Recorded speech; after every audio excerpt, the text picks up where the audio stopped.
Hello मेरे प्यारे student, तो कैसे आप सब? ठीक ठाक। उम्मीद करता हूँ कि आप सब खैरियत से होंगे। A very good morning, evening, afternoon, whenever you watch this beautiful lecture. आज की लेक्चर में हम गैसेस से स्टार्ट लेंगे। गैसेस चैप्टर नंबर 4 से हम स्टार्ट लेंगे। Chapter 04 that is gases. Gases से हम स्टार्ट लेंगे। आपको दिखाई देता है ना? मैं जरा देखता हूँ। देखो, आज की लेक्चर में हम गैसेस से स्टार्ट लेंगे, लेकिन इससे पहले मैंने जिस तरह के चैप्टर नंबर 1 में आपको मैटर 0 से स्टार्ट लिया था, उस वक्त मैंने आपको कहा था कि मैटर हमारे पास किसको कहते हैं। मैं उन बातों को रिपीट नहीं करना चाहता। अगर आपको वो नहीं आते तो पहले लेक्चर को वॉच करें। देखो, हमारे पास मैटर है। मैटर, मैं मैटर से स्टार्ट लूंगा और इसके स्टेजेस को डिस्कस करूंगा। मैटर, हमारे पास मैटर है, तो मैटर हम उसको कहेंगे। सपोज आपको मैटर भी नहीं आता और मैं आपको मैटर समझाता हूँ। चलो देखो, हर वो चीज जो आपके पास ट्रू कंडीशन ओबे करे वो आपके पास मैटर कहलाएगा। क्या? मेरे साथ रिपीट करें, शाबाश। हर वो चीज जो ट्रू कंडीशन ओबे करेगा उसको हम मैटर कहलाएंगे। अगर इन दो कंडीशन में से एक कंडीशन ओबे करता है तो फिर भी मैटर है। कैसे? देखो, सबसे पहले मैटर का कंडीशन ये है, are do substance that obey the following two condition will be called matter. Condition number 1 हमारे पास ये है, इसका मास होगा। जिसका मास होगा वो हमारे पास मैटर होगा। कंडीशन नंबर 2 हमारे पास ये है कि ऑक्युपाई स्पेस, वो स्पेस ऑक्युपाई करेगा। स्पेस ऑक्युपाई का मतलब क्या है? इसका मतलब ये है हैविंग वॉल्यूम, उसका वॉल्यूम होगा। जिस चीज का वॉल्यूम होगा वो आपके पास मैटर होगा।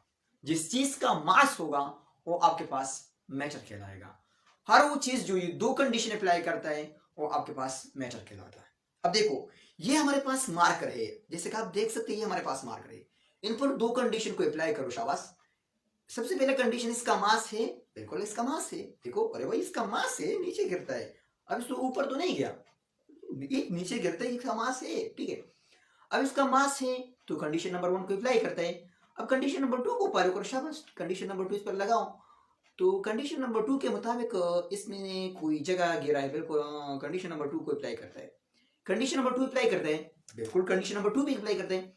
जब कंडीशन नंबर 2 और जब कंडीशन नंबर 1 अप्लाई करते हैं तो इसका मतलब ये है कि ये मैटर आपके पास है। क्या है आपके पास? मैटर आपके पास है। अब ये आपके पास मैटर है, लेकिन देखो, ये आपके पास एक ऐसा मैटर है कि ये आपके पास हार्ड है। देखो, हाँ बिल्कुल, ये आपके पास हार्ड है। तो इस मैटर को हम कहेंगे सॉलिड। क्या कहेंगे? सॉलिड। मतलब ये मैटर आपके पास सॉलिड फॉर्म में एग्जिस्ट है, हार्ड फॉर्म में एग्जिस्ट है। तो the hard form of matter are called solid. अब देखो, अगर मैं आपके पास एक ग्लास में वाटर लाता हूं, तो जब आप वाटर को देखेंगे तो वो अगर मैं इस तरह करूंगा तो मतलब वो भी आपके पास मैटर है।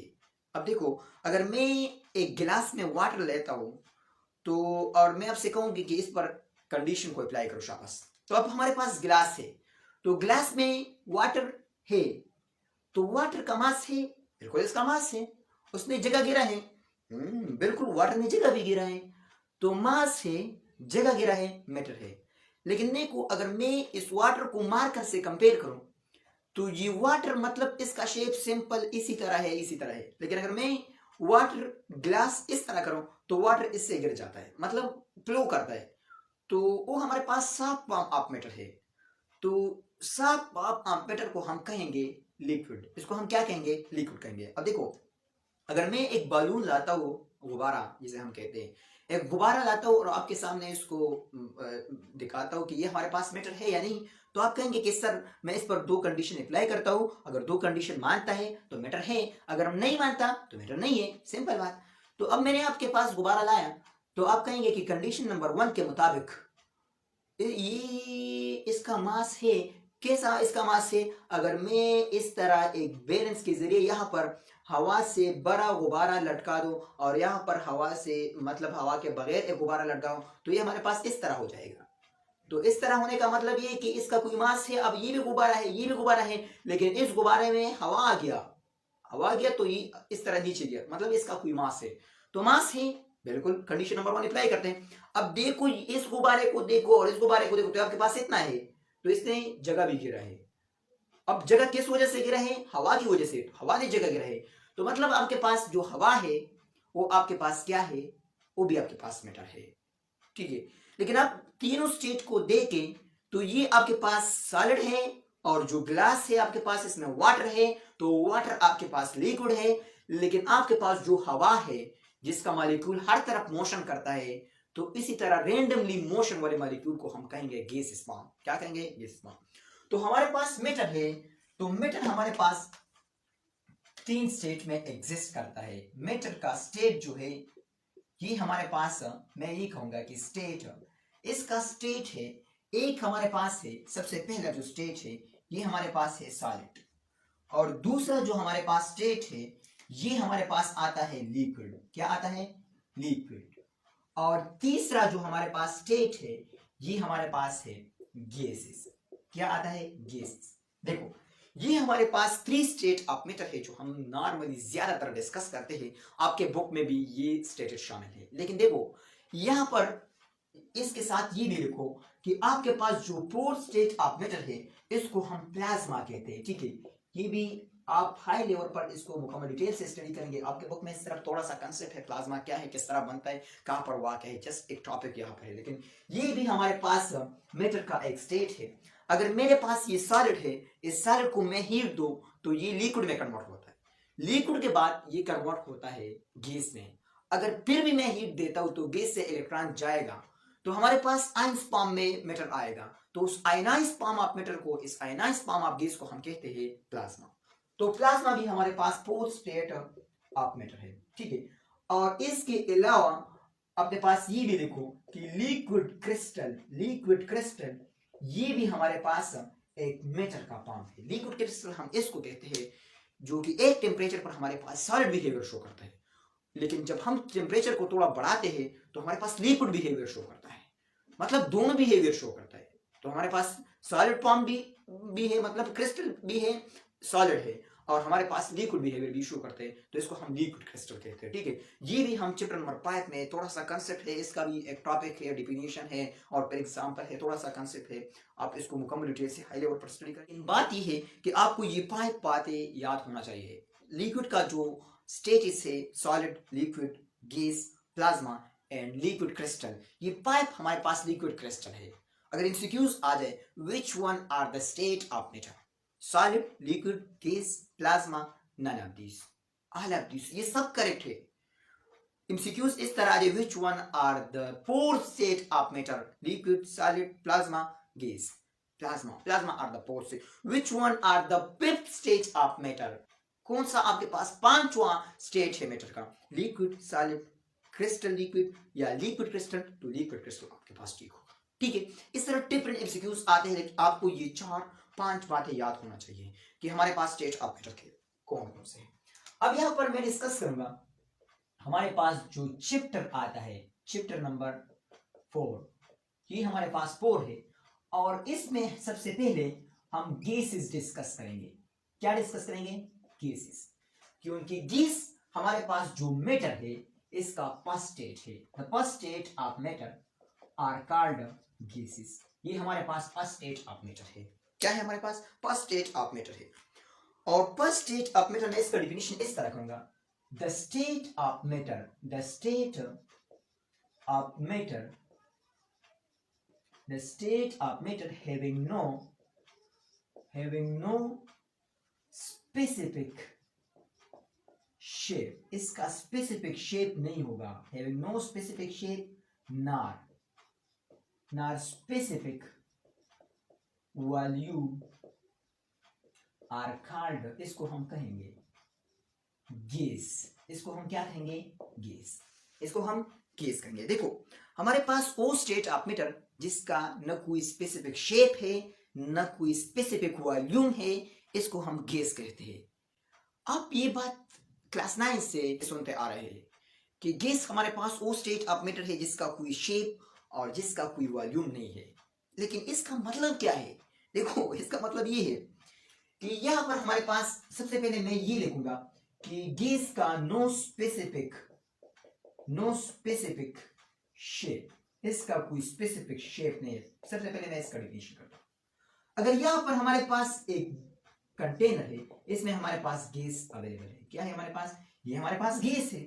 ठीक है, अब अगर यहां पर आप देखें तो यहां पर आपके पास गैस इस तरह अवेलेबल है। लेकिन अगर मैं इस तरह करूं कि यहां पर मैं थोड़ा सा इसको मैं सुराख करता हूं, यहां पर सुराख, तो यहां पर गैस सबके सब फैल जाएगा। क्या है आपके पास? सबके सब फैल जाएगा। अगर यहां पर आप शेप को देखें तो यहां पर शेप एक जैसा है, ठीक है, लेकिन अगर यहां पर आप शेप को देखें तो यहां पर शेप आपके पास डिफरेंट है, ठीक है। यहां पर कंटेनर का जो शेप है इस तरह शेप है, लेकिन यहां पर आपके पास इरेगुलर, मतलब सब आपके पास अवेलेबल है, ठीक है, सब आपके पास अवेलेबल है। ये आपके पास है कि गैस का कोई स्पेसिफिक शेप नहीं है। दूसरा बात, गैस का कोई स्पेसिफिक वॉल्यूम नहीं है।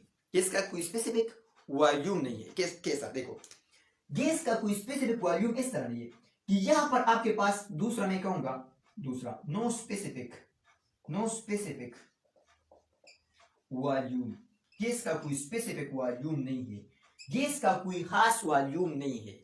क्या मतलब है उसका? इसका मतलब ये है कि आपके अंदर जो गैस है, मतलब आप जब हवा खारिज करते हो, आपके अंदर गैस है, तो अब यहाँ पर आपके अंदर जो गैस है वो इतना जगह घेरता है, लेकिन जब आप हवा को खारिज करते हो, क्लास में आपको सब लोग कहते हैं कि अरे यार तो बीन आ गया, ये क्या है, बदबू आ रहा है, तो इसका मतलब ये है कि गैस का वॉल्यूम बढ़ गया। तो जब गैस का वॉल्यूम बढ़ गया तो मतलब इसका कोई स्पेसिफिक वॉल्यूम नहीं है। अब यहाँ पर वॉल्यूम इतना था, लेकिन हवा निकालने के बाद वॉल्यूम सारे कमरे में आ गया, सब कह रहे कि बू आ रहा है, बू आ रहा है, तो मतलब गैस का कोई स्पेसिफिक वॉल्यूम नहीं है। तो ये दो बातें कि the state of matter having no specific shape not specific volume are called gas. इसको हम क्या कहेंगे? इसको हम गैस कहेंगे। दूसरी डिफिनेशन हमारे पास गैस का ये है, देखो हमारे पास ये है गैस का, इस तरह मैं यहां से स्टार्ट लूंगा। Gas the state of gas, the state of gas in which mutual tendency are lesser than escaping tendency. The state of matter in which mutual tendency are less than escaping tendency are called gas state. देखो, mutual tendency और escaping tendency का क्या मतलब है? Mutual tendency और escaping tendency का क्या मतलब है? तो म्यूचुअल टेंडेंसी मैं इसकी बात कर रहा हूं। म्यूचुअल टेंडेंसी आपके पास ये है कि ये आपके पास गैस है, तो यहां पर गैस मॉलिक्यूल है, ये एक दूसरे को अट्रैक्ट करता है, अट्रैक्शन इसके साथ प्रेजेंट है, अट्रैक्शन इसके पास है, मॉलिक्यूल के दरमियान अट्रैक्शन हो सकता है। अगर ये अट्रैक्शन ज्यादा है तो ये मॉलिक्यूल ये इस मॉलिक्यूल से आगे नहीं जाएगा, मतलब ये मॉलिक्यूल आपस में रहेगा और ये इस फॉर्म में रहेगा, मतलब अट्रैक्शन फॉर्म में रहेगा। लेकिन अगर ये अट्रैक्शन जो है, अगर ये अट्रैक्शन वीक है, तो ये मॉलिक्यूल इस मॉलिक्यूल से मुकम्मल आगे जाएगा, इससे फरार हो जाएगा, भागना इख्तियार करेगा, एस्केप हो जाएगा। तो इस भागने की हालत को हम कहेंगे, इसको हम कहेंगे एस्केपिंग टेंडेंसी। क्या?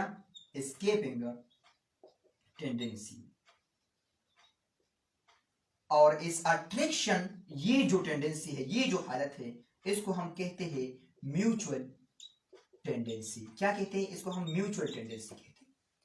अगर अट्रैक्शन ज्यादा हो भागने के मुकाबले में अगर अट्रैक्शन ज्यादा हो तो ये स्टेट आपके पास सॉलिड कहलाएगा। अगर अट्रैक्शन और भागना बराबर हो, मतलब म्यूचुअल टेंडेंसी एस्केपिंग टेंडेंसी के बराबर हो, तो ये स्टेट आपके पास लिक्विड कहलाएगा। और अगर भागने की जो पावर है वो ज्यादा हो अट्रैक्शन के पावर से, तो ये आपके पास गैस कहलाएगा। क्या कहलाएगा? गैस कहलाएगा। तो मैं ये कहूंगा कि आपके पास अगर म्यूचुअल टेंडेंसी ये लेस है एस्केपिंग टेंडेंसी पे, तो इस स्टेट को हम कहेंगे कि ये आपके पास गैस स्टेट है, क्योंकि एस्केपिंग टेंडेंसी ज्यादा है, भागना ज्यादा है। अगर म्यूचुअल टेंडेंसी बराबर है एस्केपिंग टेंडेंसी के, तो इस हालत को हम कहेंगे कि ये आपके पास लिक्विड है। क्या है? आपके पास लिक्विड है। अगर म्यूचुअल टेंडेंसी ज्यादा है एस्केपिंग टेंडेंसी से, तो ये आपके पास सॉलिड स्टेट कहलाएगा, ये आपके पास लिक्विड स्टेट कहलाएगा, ये आपके पास गैस स्टेट कहलाएगा। तो गैस में म्यूचुअल टेंडेंसी लेस है स्केपिंग टेंडेंसी से, ठीक है। ये आपके पास गैस है।